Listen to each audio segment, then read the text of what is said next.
Welcome to a very special episode of Firewatch. I'm your host, Ronald Campbell. In this episode, we celebrate Firewatch's 10th anniversary. And joining me today to talk about the beginnings of Firewatch, where it's been, and where we're going to take it is its first host, Jan Parker. Jan, thanks for joining us on Firewatch again. Thank you, Ronald. I'm excited to be here. All right, so Firewatch, 10 years old as of this episode. Take us back to the beginning. How did all of this get started? As the fire educator for the City of Raleigh Fire Department, I had been a frequent guest on the City Show with Jane Kirkpatrick. And I remember Karen, who is the manager here at Raleigh Television Network, calling me up and saying that, could I come down and talk to her, that Jane had this great idea for the Raleigh Fire Department to have its own show. So I kind of figured I had probably been such a frequent visitor or guest on her show that she was ready for me to move on. But she said, you've got enough interest in subject matter that, talking about all the wonderful things in the fire department and so I was just thrilled because I thought it's so hard to reach out, and Raleigh was growing rapidly at the time, and this will be a new way to reach, not only to let the citizens know about their fire department, which we wanted people to be able to connect with us, but also this was a way to do fire prevention and fire safety as well. Now, when you think about the name Firewatch, it's got several different meanings within the fire service. How did you decide to use that for the name for the show?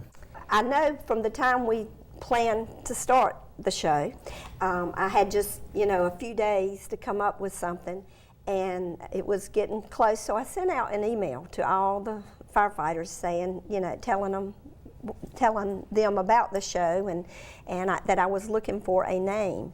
And I waited and waited, and I didn't get anything back. I didn't get a response, and so I sort of started thinking, well, what would work? What is this going to be? And that just came into my head that we could call it Firewatch. And I think it was appropriate.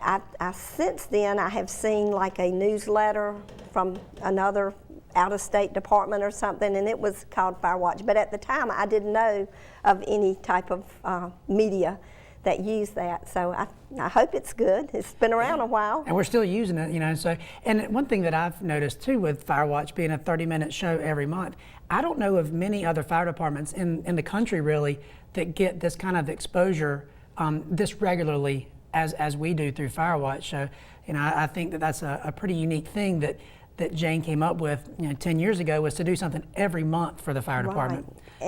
And I agree and can't say enough about Raleigh Television Network. The staff here was just awesome. And, it wasn't that I had a background at all, and they just made it so easy. And it just seemed like, the perfect fit, because doing education and reaching, as the city was growing rapidly at that time, it was hard to get your information out, and this was just one more way to do that. Right, and for a fire education office of one, and as it still is, it's a very effective way for us to get our message out to a lot of people, just since we do it by ourselves. I've always wondered, we work with the same director, producer, cameraman, jack of all trades. John Sams is the guy behind the camera who makes all of this happen. How is it that you came to work with John? Was he just assigned this project, or did he have some interest in it? How did that happen? I just remember coming down to meet with Karen, the manager here, and she introduced me to John and said that he would be the one that I would be working with.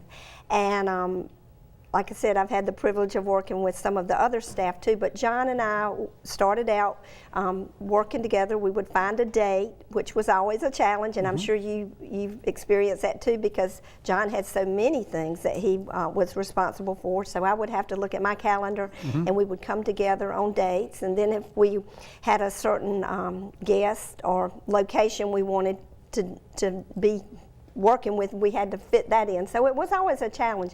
But like we just mentioned, John was so flexible, and I had things that would come up sometimes and would have to change the schedule. At the time I had, my mom was ill for a period during that time, and so it was just so many things I can reflect back, and they became like family to me, just like the fire department, and that's just a really good feeling to have somebody that you can work with so well. Well, and I know that with John, I can trust him to make whatever changes he needs to make when he does all the editing. I mean, really, and you probably did it the same way, is he does the bulk of the editing, and then he wants me to come down and take a look at it before he finishes it, so we can make sure that we have the right pictures, the right video at the right places, and that kind of thing. But really, I trust him to put out a good product, because he does month in and month out. Absolutely. I know that you and I, we talked about this off camera and in other situations, the challenges with doing this show every month. You mentioned the scheduling is always difficult to lock down John's schedule, my schedule, if we're interviewing somebody. Oh, yeah. What do you remember as being some challenges? I guess for me it was just getting up in front of that camera, and I'd have it in my head. I knew what I wanted to say, but always getting it to flow and come out, because like I said, I didn't have a background in communications. Even though I could talk, I felt like sometimes John and this Raleigh Television Network staff were great coaches for me, and even Karen did a little workshop that was real helpful. So I would say my biggest challenge was getting comfortable in front of the camera. I remember when I was interviewing for the job, one of the questions that you asked in the interview was if I had any experience doing anything like this, and I answered that I had not, and you asked if I minded doing something like this, because clearly it was important to both the fire department and to Raleigh Television Network that this program continue even after you retired from the fire department, and apparently I answered correctly, because I got the job, and here I am. You did, and it was important to me, Ronald. I think, like I said, I had quite a passion for Fire Watch, and it was something I think now I'm very proud. I'm honored to get to come back and be your guest today, but I also, that's one of the things I'm really proud that something that John and I, Raleigh Television Network, were able to start has continued, and I still hear great things. I get to see you often enough that I kind of keep up. You're kind enough to, I get to keep up with the episodes, and I'm just very proud of it and appreciate all the interest and time that you've given to keep it going like this.